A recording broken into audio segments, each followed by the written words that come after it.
Quiero invitarle que abra su Biblia en el libro de Hechos. En el libro de Hechos, capítulo 11. Vamos a continuar nuestra serie de mensajes basadas en el libro de Hechos. Esta vez y este día domingo, estamos en el capítulo 11, desde el versículo 19 en adelante. El libro de Hechos, capítulo 11, versículo 19 en adelante. Amén. Voy a compartir hoy día una reflexión, una meditación de la palabra del Señor, una enseñanza del Señor titulada La mano del Señor estaba con ellos. Amén. Vamos a leer entonces el libro de Hechos capítulo 11, versículo 19. Dice así la palabra del Señor. Ahora bien, los que habían sido esparcidos a causa de la persecución que sobrevino después de la muerte de Esteban, llegaron hasta Fenicia, Chipre y Antioquía, no hablando la palabra a nadie, sino solo a los judíos. Pero había algunos de ellos, hombres de Chipre y de Cirene, los cuales al llegar a Antioquía hablaban también a los griegos, predicando el evangelio del Señor Jesús. La mano del Señor estaba con ellos y gran número que creyó se convirtió al Señor. Amén. El tema hoy día es la mano del Señor estaba con ellos. Yo recuerdo cuando era pequeño, y todos nosotros hemos sido pequeños, y cuando éramos pequeños, algunos eran más tranquilitos, otros éramos más traviesos. Hoy día veníamos en el auto hablando con Yudesca acerca de los hijos, y ella, me comentaba de que su hijo pequeñito, Aarón, que tiene 3 años, ¿cierto? Él muy energético, pero no era un niño travieso. Y mientras ella compartía eso, yo me acordaba de mí que yo sí fui un niño muy travieso cuando pequeño. Era un niño lleno de energía, pero era travieso de hacer maldades, travesuras. Y metí a mis papás muchas veces en varios problemas, lamentablemente. Y yo me acuerdo, y tal vez usted se acuerda, que cuando nosotros nos portábamos mal, cuando éramos pequeños, nuestros papás, que a veces estaban con visitas en la casa, no nos podían retar o llevarnos al baño tal vez para ahí corregirnos, pero a veces disimuladamente nuestra mamá o nuestro papá nos levantaba la mano así. No sé alguno de ustedes, pero a veces mi mamá, mi papá, cuando yo me portaba no muy bien, me levantaba la mano y me hacía... ¿Y qué era ese mensaje de levantarme la mano? No es que era el saludo de la modelo, ¿ya? Cuando éramos pequeños, nuestros padres antiguamente nos levantaban la mano, es decir, te voy a poner la mano encima y te voy a dar, ¿cierto? Entendíamos ese mensaje. Yo sabía que cuando mi mamá o mi papá levantaba la mano es porque venía una corrección para mí. Bueno, aquí en la Biblia nosotros también leemos en algunas ocasiones frases, oraciones, declaraciones que indican la mano del Señor estaba sobre ellos. Y cuando la Escritura habla de que la mano del Señor estaba sobre ellos, algunos discípulos del Señor, no estaba indicando que era una mano de corrección, de castigo. Al contrario, es un término muy interesante que encontramos en la Escritura. Y lo encontramos en más de una ocasión, la mano del Señor estaba con ellos. Y hoy día quiero hablar un poquitito acerca de esto y en el contexto del versículo 19 al 21 de este libro de Hechos. Quiero recordarles que estamos en esta serie de mensajes basadas en el libro de Hechos por una razón. El libro de Hechos está en la Escritura para ayudarnos a nosotros hoy, a los cristianos, a la iglesia de hoy, a recordar cuál es nuestra identidad, a saber cuál es su identidad como cristiano, como discípulo, pero también para saber cuál es la identidad de una verdadera iglesia cristiana. Nosotros sabemos que en el mundo, en nuestro país, en nuestra ciudad hay muchas iglesias. Y en esta semana yo veía un reportaje de un canal que indicaba que habían miles de iglesias que se comenzaban al año acá en Chile. Y de todo este espectro de iglesias que comienzan, a veces uno quiere acercarse a una iglesia, quiere participar de una iglesia, quiere conocer a una iglesia, quiere acercarse a Dios y busca una iglesia. Y cuando uno busca una iglesia, como en muchas decisiones que nosotros tomamos en la vida, queremos tomar una buena decisión acerca de qué iglesia participar, de qué iglesia asistir. Muchas veces, por lo menos en mi experiencia, cuando yo visité algunas iglesias, era joven, a veces yo iba con una preocupación, yo iba con un prejuicio, yo iba con el pensamiento, voy a entrar, pero ¿con quién me voy a encontrar? Porque muchas veces nosotros podemos ver algunos videos, ¿cierto? En YouTube y en la televisión también que han mostrado. Y a veces las reuniones de iglesias son algo diferentes, por decir algo. Y a veces estas reuniones que son algo diferente, entre comillas, cuando nosotros vemos, pensamos, mira, yo no sé si podría estar en una iglesia así. Y muchas veces tenemos este temor. ¿Cómo es la iglesia que quiero visitar? ¿Cómo saber que una iglesia es realmente una iglesia que sigue los parámetros de Dios y de la Escritura? Por eso el libro de Hechos es tan importante para nosotros como cristianos, como iglesia. Por eso el libro de Hechos está en la Biblia para que usted y yo sepamos cómo debe ser una iglesia cristiana. ¿Cuáles son los principios? ¿Cuáles son los valores? ¿Cuál es la visión? ¿Cuál es la misión y propósito que debe tener una iglesia cristiana? Una iglesia no es solamente cristiana porque tiene el nombre de Jesucristo. Una iglesia es cristiana, bíblica, porque está basada en la palabra del Señor. Y por eso el libro de Hechos es tan importante para que usted y yo sepamos cómo debemos ser como cristianos, como iglesia. Voy a tratar de no entusiasmarme mucho porque todavía tengo la garganta afectada por causa del resfrío. Hechos capítulo 11, versículo 19, Dios nos habla acerca de cómo era la iglesia en sus comienzos. El libro de Hechos nos relata cómo la iglesia comenzó y cómo vivía. Y nosotros hemos visto en los domingos anteriores que la iglesia en sus comienzos tuvo este inicio en la ciudad de Jerusalén, en la ciudad que era capital de Israel, específicamente el reino del sur de Judá. Y nosotros sabemos a través de la Escritura que en Jerusalén ocurrió todo lo que el Señor había dispuesto, que la iglesia, sus discípulos recibirían el Espíritu Santo. Y una vez que recibieran el Espíritu de Dios, los discípulos del Señor iban a predicar el Evangelio a muchas personas. Iban a compartir con todos acerca de las buenas noticias de Jesucristo, Hijo de Dios, nuestro Salvador. Y esto ocurrió en Jerusalén. Y nosotros los domingos pasados hemos visto cómo varias personas se convirtieron y específicamente estuvimos viendo lo que fue la conversión de una persona, de un romano, de un soldado romano llamado Cornelio. Estuvimos viendo hace unos domingos atrás cómo este hombre que no era judío se convirtió gracias a que Dios tenía un propósito con él. Y vimos también cómo Dios intervino en la vida del apóstol Pedro, preparando a Pedro para que Pedro pudiera tener contacto con Cornelio. Estuvimos viendo cómo Dios intervino y también preparó a Cornelio para que Cornelio tuviera contacto con el apóstol Pedro y así pudiera saber sobre Jesucristo, el Salvador, el Hijo de Dios. Y vimos que este hombre se convirtió. Y estuvimos viendo de que hasta ese momento el Evangelio era compartido principalmente por los discípulos del Señor, por la iglesia en Jerusalén, era compartido solamente a un grupo de personas, a judíos. Es decir, algunos en la iglesia tenían entendido que el Evangelio y la salvación era solamente para Israel.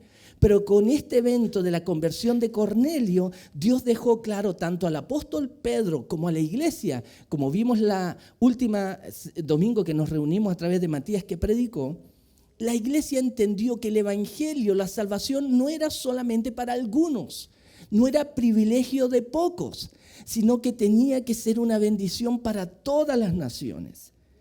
La iglesia comenzó de a poco a comprender que no debían ser un grupo exclusivo, un grupo cerrado para algunos que eran judíos. El Señor comenzó a mostrarles y enseñarles que su propósito para la iglesia era alcanzar a personas de distintas nacionalidades, no solamente judíos. Y aquí nosotros encontramos, después de la conversión de Cornelio, Hechos capítulo 11, versículo 19, encontramos cómo el Señor registra en su palabra un mensaje y una enseñanza que es para todos nosotros y que vuelve a la iglesia y a nosotros confirmar cuál es el propósito de Dios. Una iglesia cristiana verdadera es una iglesia que se calibra, que se alinea con el propósito de Dios. No es una iglesia que quiere tener o inventar una nueva visión, un nuevo propósito y misión de existir como iglesia. Una iglesia verdadera es aquella que busca en la Escritura y busca en la voluntad de Dios qué debemos hacer como iglesia, cómo debemos vivir como iglesia. Y el libro de Hechos y hoy día nos muestra cómo la iglesia cristiana, una iglesia verdadera, una iglesia bíblica debe vivir y qué debe hacer. Nos muestra el versículo 19 en este capítulo 11 diciendo: ahora bien, los que habían sido esparcidos a causa de la persecución que sobrevino después de la muerte de Esteban, llegaron hasta Fenicia, Chipre y Antioquía, no hablando la palabra a nadie, sino solo a los judíos. Lo que nos muestra el versículo 19 es que todavía algunos de los discípulos del Señor, cristianos que se habían convertido, que eran judíos, todavía tenían la mentalidad y la idea que ellos solamente debían hablar con judíos. No podían hablar con una persona que no fuera judío. Una persona que no era judío se le llamaba griego o gentil en ese entonces. Y nosotros vemos que algunos de los cristianos que se convirtieron y fueron parte de la iglesia en Jerusalén, tuvieron que dejar Jerusalén por causa de la persecución que hubo cuando se mató a un discípulo del Señor, al diácono Esteban. Comenzó una persecución y muchos de los cristianos de la iglesia en Jerusalén fueron a otros lados por causa de esta persecución. El versículo 19, queridos hermanos, nos muestra que algunos de esos cristianos que huyeron por causa de la persecución fueron a ciertos lugares que se detallan aquí. Fueron a Fenicia, a Chipre y a Antioquía. Y cuando ellos fueron a estos lugares, dice que no hablaron con ninguna otra persona, sino a los judíos. Ahora, la historia, la palabra del Señor, el mensaje hoy día no termina aquí en el versículo 19. Esta es la primera parte. Y quiero que nos fijemos bien en lo que dice el versículo 19 y lo que hicieron estos cristianos. Dice que ellos dejaron Jerusalén y es interesante que la Biblia habla y menciona algunos lugares geográficos físicos, como Fenicia, Chipre y Antioquía. Estos tres lugares que menciona el versículo 19 estaban en el norte de lo que era la ciudad de Jerusalén. Si usted hoy día va a internet o busca un mapa de Israel, encuentra la capital Jerusalén. Fenicia estaba al norte, era una región en la costa del Mediterráneo, en el norte de Israel. Y esta región de Fenicia era muy famosa en los tiempos de Jesús.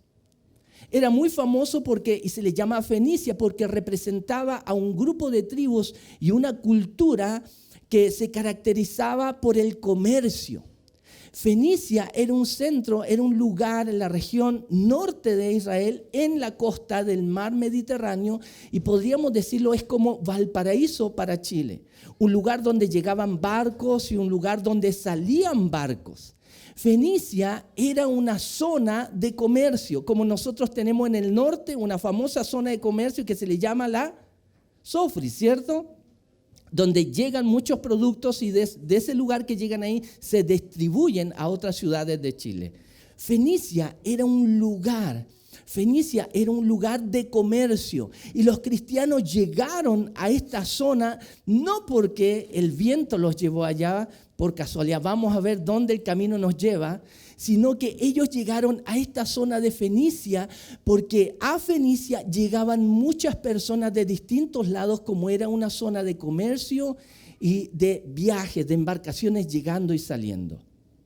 En el tiempo del Señor Jesucristo, nosotros sabemos, no había internet como hoy día. El internet nos ayuda a comunicarnos mejor, ¿cierto? A veces no podemos juntarnos para un porque vivimos en distintas comunas de Santiago, por ejemplo, ciudades. Pero nos conectamos a internet y tenemos un lugar ahí donde estamos juntos. Eso nos ayuda, nos sirve. Bueno, en los tiempos de Jesús no habían estas facilidades. Toda forma de comunicarse, toda forma de viajar tenía que ver muchas veces con algunas ciudades importantes donde uno tenía que llegar y tomar un barco. donde uno podía llegar a esta zona de comercio y llegaban productos de otro lado y personas de otros lados. Los cristianos fueron a esta zona de Fenicia porque también era un lugar estratégico, un lugar donde ellos podían comunicar el evangelio, y el evangelio desde Fenicia por todas estas rutas comerciales. Podía alguien convertirse y esa persona que conocía el evangelio podía tomar una ruta, viajar e ir a otro lado del Mediterráneo para compartir el evangelio con otras personas. El versículo 19 nos muestra que los discípulos del Señor que huyeron de Jerusalén por causa de la persecución, ellos no huyeron y se fueron a esconder a Fenicia. Ellos fueron al norte de Israel y siguieron predicando el evangelio. Siguieron tratando de tener contacto con gente y siguieron ellos con la intención, tengo que hablar de Jesús. El versículo 19 nos muestra no tan solo la persecución que sufrió los cristianos, sino que nos muestra la intención de ellos de continuar hablando de Jesús, de predicar a Jesús. A pesar de la persecución, ellos no se detuvieron, ellos predicaban, ellos comunicaban el evangelio. El versículo 19 nos muestra de que no solamente fueron a Chipre. Chipre era esta zona en el Mediterráneo, en el norte de Israel o Jerusalén. Era una zona de mucho comercio, llegaban barcos y habían rutas comerciales por todo el Mediterráneo, por el norte y por el sur, por África. Y es por eso también que dice que ellos llegaron después de la muerte de Esteban, llegaron hasta Fenicia, pero menciona Chipre. Chipre es una isla que está en el Mediterráneo y que está frente a Israel. Dice que estos cristianos llegaron no tan solo a la costa del Mediterráneo, sino que fueron a una isla que estaba en el Mediterráneo, a Chipre. Dice que ahí también pudieron compartir el evangelio. Llegaron hasta Chipre y dice también hasta Antioquía. Antioquía fue una ciudad muy, pero muy importante en los tiempos de Jesús y el apóstol Pablo. Antioquía fue una ciudad en el norte de Israel, cerca de lo que hoy día sería Turquía o sería Siria. Dice que los cristianos, después de una persecución, de un problema que tuvieron que ir a otros lados. Pero lo interesante, hermanos, es que aunque el Señor los llevó a otros lados, ellos continuaron predicando el evangelio, alcanzando a otras personas. A veces nosotros estamos muy cómodos, ¿cierto?, en nuestros hogares, sobre todo en días de invierno, de frío, porque está calentito, tratamos que esté calentito. Y no queremos salir afuera al frío. Y cuando salimos al frío estamos todos sufriendo, ¡ay, que está frío este invierno, que está duro!, ¿cierto? Y a veces asomamos la nariz, como mis hijas a veces, que salen en un día helado de invierno y se meten corriendo a la casa donde hay calefacción, porque es más cómodo, ¿cierto? Y muchas veces nosotros como cristianos también en nuestras congregaciones estamos ahí cómodos, felices, todos compartimos, todos podemos tener un mismo sentir. Y a veces estamos tan cómodos que nos cuesta salir. Nos cuesta salir e ir a otros lados para tener contacto con gente, para alcanzar a personas y predicarles y hablarles de Jesucristo. La iglesia, los hermanos estaban felices por lo que ocurrió en Jerusalén. Jerusalén fue el centro del cristianismo en ese entonces. Grandes milagros ocurrieron a través de los apóstoles. Pero Dios ocupó un problema, una persecución, para sacarlos, podríamos decir, de esa burbuja y llevarlos a otros lados. El Señor ocupó esta persecución y martirio de un cristiano, la muerte de Esteban, para que otros discípulos pudieran predicar el evangelio en otras ciudades y estas ciudades pudieran tener una iglesia. De hecho, la ciudad de Antioquía, en el norte de Israel, después comenzó a ser un centro cristiano muy importante, pero donde había una comunidad cristiana no particularmente de judíos, sino de gentiles, de griegos. Y esta ciudad de Antioquía se menciona aquí y vamos a ver más adelante qué rol tan importante jugó esta ciudad de Antioquía, pero no la ciudad en sí, sino la comunidad cristiana que nació en esta ciudad de Antioquía. Lo vamos a ver más adelante. Nació una iglesia, una comunidad cristiana en la ciudad de Antioquía. Y esta comunidad cristiana en Antioquía después jugó un rol importante en la propagación del cristianismo. Dice que estos discípulos que fueron al norte, a Fenicia, a una isla que se llama Chipre, a una ciudad que se llama Antioquía, ellos hablaban la palabra, pero lo hablaban solamente con judíos. Y aquí entramos al versículo 20.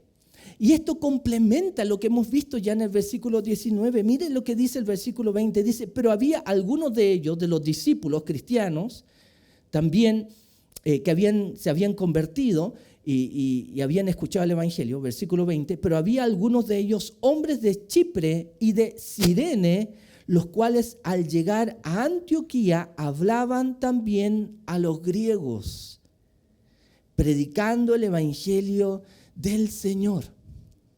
El versículo 20 nos muestra y complementa el 19, indicando de que aquellos, al parecer algunos cristianos que salieron de Jerusalén y llegaron a Chipre y también Cirene, y que eran de Chipre y Cirene, recordarles que cuando vino el Espíritu Santo en Pentecostés, muchos judíos fueron a Jerusalén, no eran de Jerusalén, fueron a Jerusalén de otros lugares, y en Jerusalén vieron la manifestación del Espíritu Santo, escucharon el Evangelio y volvieron a sus lugares de donde ellos eran originalmente. Y dice el versículo 20 que de estos hombres que eran de Chipre, de esta isla en el Mediterráneo, y dice también algunos de ellos cristianos de Cirene. Cirene es una ciudad que está en el norte de lo que hoy día es África, de lo que es África. Cirene no estaba cerca de Jerusalén. Pero a esta ciudad de Cirene llegaron también algunos cristianos, llegó el Evangelio a esta ciudad. Y dice que aunque llegaron cristianos y llegó a Cirene el Evangelio, ellos no se quedaron solamente ahí en su ciudad de Cirene. Dice el versículo 20, pero había algunos de ellos, hombres de Chipre y de Cirene, los cuales al llegar a Antioquía hablaban también a los griegos, compartían el Evangelio con personas que no eran judíos. Compartían el Evangelio con personas que necesitaban también el Evangelio, pero eran griegos, no eran judíos. Y dice el versículo 20 que estos cristianos de otras ciudades fueron a Antioquía. Y esta ciudad se repite en el versículo 20, Antioquía. Y cuando llegaron estos hombres, ellos complementaron el trabajo de los cristianos que habían predicado solamente a los judíos. Nosotros ya habíamos aprendido que el propósito de Dios, que el Evangelio es para toda persona. Él no hace acepción de personas, no es solamente para un grupo, para algunos, como algo exclusivo y un favor de Dios. Es para todos. Dios quiere alcanzar a judíos y a griegos. Y dice que llegaron y predicaron a griegos. Predicaron el Evangelio del Señor Jesucristo. En primer lugar, vimos que Dios usaba a judíos a predicar a judíos. En segundo lugar, hemos visto que cristianos también fueron usados por Dios para predicarle a no judíos, a gentiles, a griegos. Y en tercer lugar, vamos a ver lo que ocurrió con estos hermanos que predicaban el Evangelio en el versículo 21. Dice así el versículo 21. La mano del Señor estaba con ellos y gran número creyó y se convirtió al Señor. La mano del Señor estaba con estos discípulos, aquellos que fueron en primer lugar a Fenicia, Chipre, Antioquía y predicaron el Evangelio solamente a judíos. Pero dice que la mano del Señor también estaba con estos cristianos de Chipre y Cirene que fueron a Antioquía y predicaron a no judíos, a griegos. Dice que la mano del Señor estaba con ellos. Y no era una mano así de te voy a castigar, que nuestros padres nos mostraban cuando éramos pequeños, señal de pórtate bien. No, cuando la Escritura dice que la mano del Señor estaba con ellos, hacía referencia que el favor, la ayuda, el poder de Dios estaba ayudándole a ellos, estaba con ellos. Cuando la Biblia dice que la mano del Señor estaba con ellos, hace referencia al respaldo de Dios, hace referencia al apoyo de Dios. Y si la Escritura nos dice que la mano de Dios estaba con ellos para ayudarles, para asistirles, es porque estos hermanos estaban haciendo la voluntad de Dios. Y cuando un cristiano se dispone para hacer la voluntad de Dios, siempre Dios va a respaldar. Siempre Dios va a estar ahí para ayudar a sus hijos, a los discípulos de nuestro Señor Jesucristo. Su mano va a estar con nosotros, su respaldo, su poder, su gracia para ayudarnos en cumplir y hacer la voluntad de Dios. Cuando la Escritura dice que la mano del Señor estaba con ellos, hace referencia de que Dios estaba agradado de lo que ellos estaban haciendo. Estaban cumpliendo su voluntad, estaban cumpliendo su propósito, su misión, la que el Señor Jesucristo nos dio. ¿Y cuál era este propósito y misión? Que debemos ir y hacer discípulos a todas las naciones, bautizándoles en el nombre de Jesucristo, del Padre, del Hijo y del Espíritu Santo, enseñándoles a aquellos que se bauticen a que guarden y vivan las enseñanzas de nuestro Señor Jesucristo. Cuando la Biblia dice que la mano del Señor estaba con ellos, es porque Dios estaba respaldando el esfuerzo, el trabajo que ellos estaban haciendo de compartir el Evangelio con otras personas.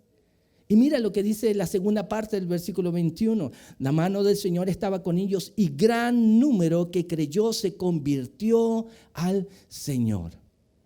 ¿Por qué se convirtieron? Dice que no tan solo algunos se convirtieron, sino que un gran número que creyó se convirtió al Señor.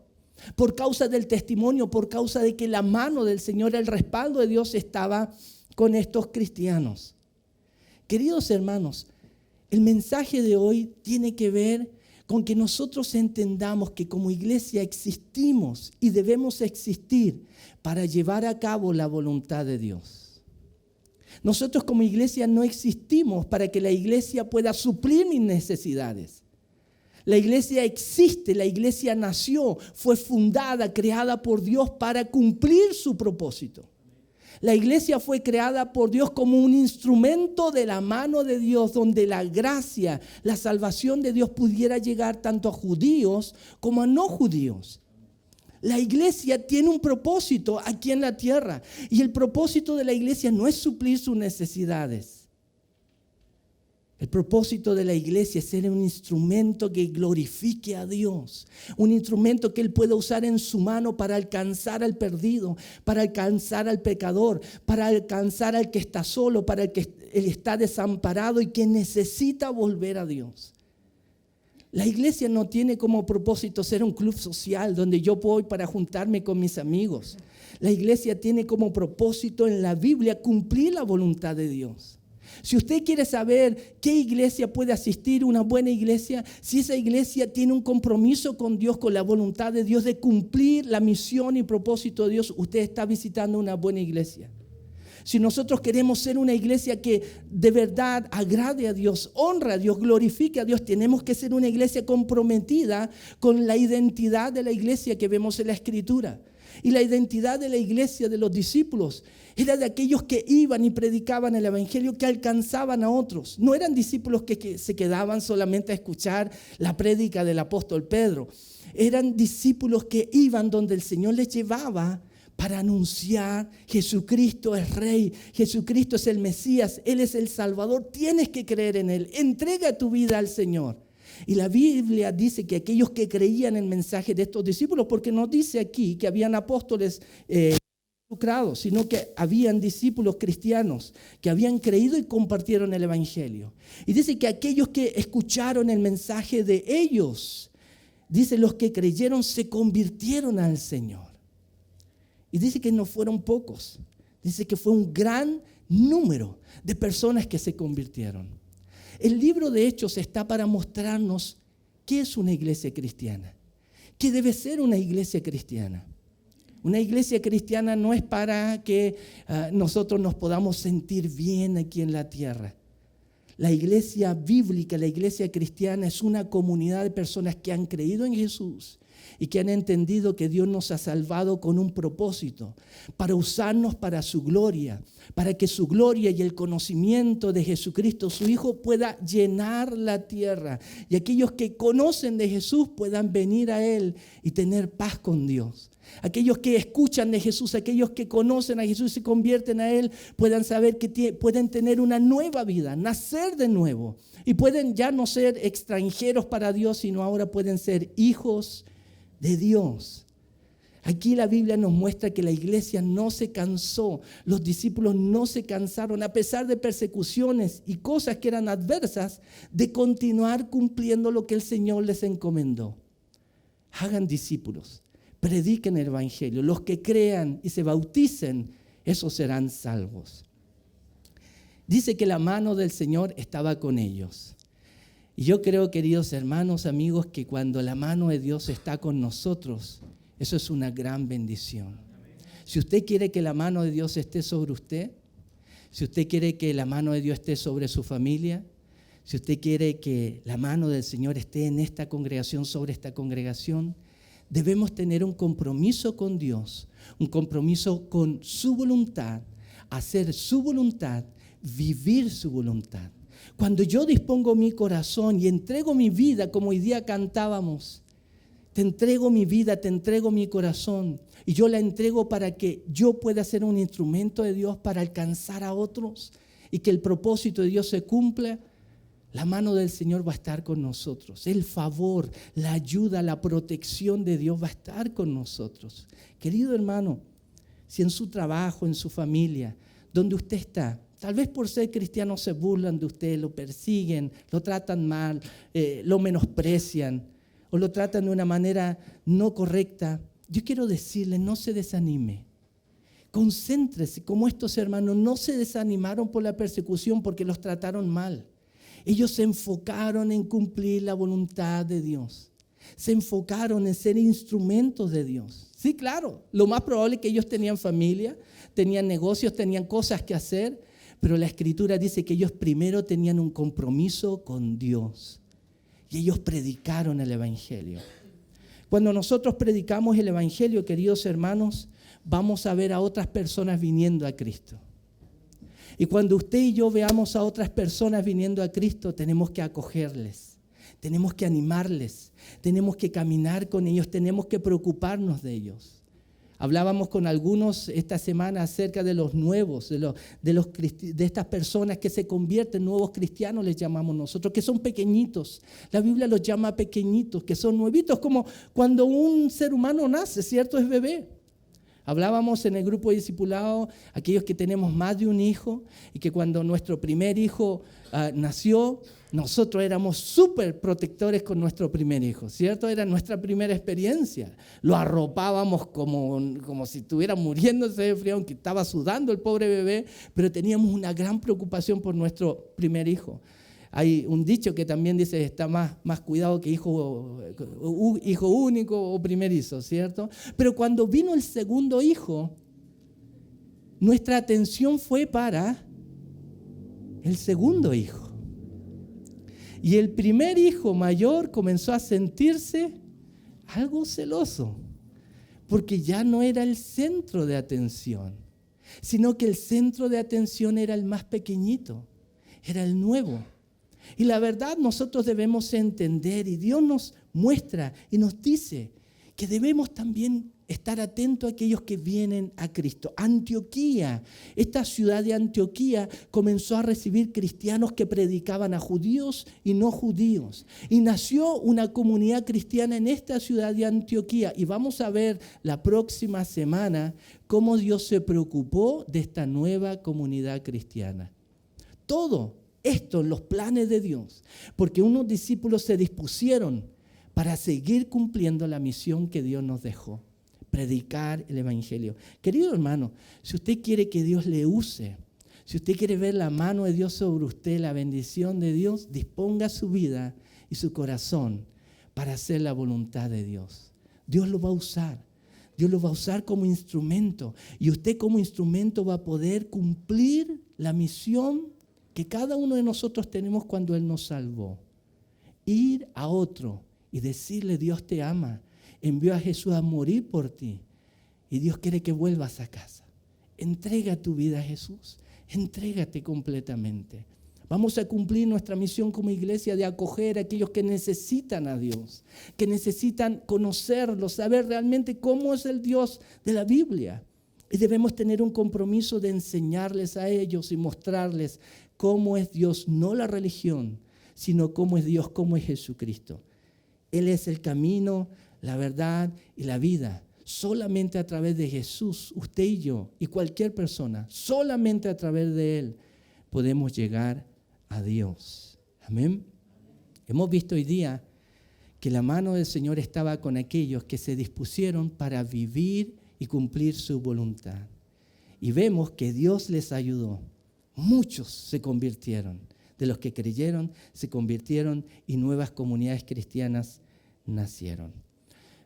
Vamos a estar terminando ya la reunión de hoy día y quiero invitarles a orar. Y después de orar, Mariela tiene algo que compartir con nosotros ya de parte de los niños.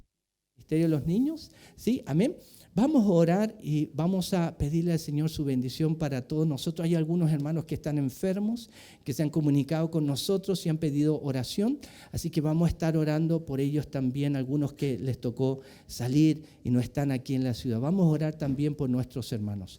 Oremos. Padre, Señor, te damos gracias por este tiempo que tenemos delante de ti.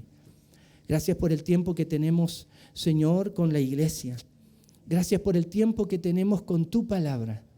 Gracias, Señor, por el tiempo que tenemos para cantar a tu nombre, Señor, y entregarte alabanza, honor y reconocimiento a ti.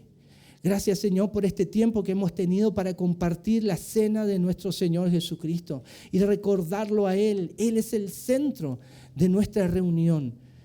Recordar, Señor, su cuerpo y su sangre, lo que Él hizo por nosotros. Padre, gracias por este tiempo de estar con hermanos, de servir, de disponernos para ti. Gracias por tu palabra, Dios eterno, que nos hoy día ha hablado y nos recuerda, Señor, que tu mano estaba con aquellos discípulos, que a pesar de la persecución y las cosas adversas para ellos como cristianos, Señor, tu mano estaba con ellos apoyándoles, respaldándoles y usándoles para que otras personas pudieran creer en Jesucristo y convertirse.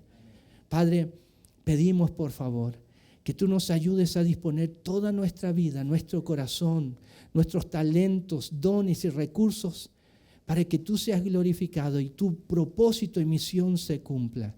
Señor, a pesar de la adversidad que podemos tener en nuestros esfuerzos de cumplir tu misión, pedimos que tu mano esté con nosotros, que tu respaldo, cuidado, bendición y protección vaya con nosotros y podamos, Señor, ser instrumento en tus manos para que otros te conozcan. Padre, bendice a nuestros hermanos que están enfermos, que hoy día no pudieron venir, aquellos que han pedido oración.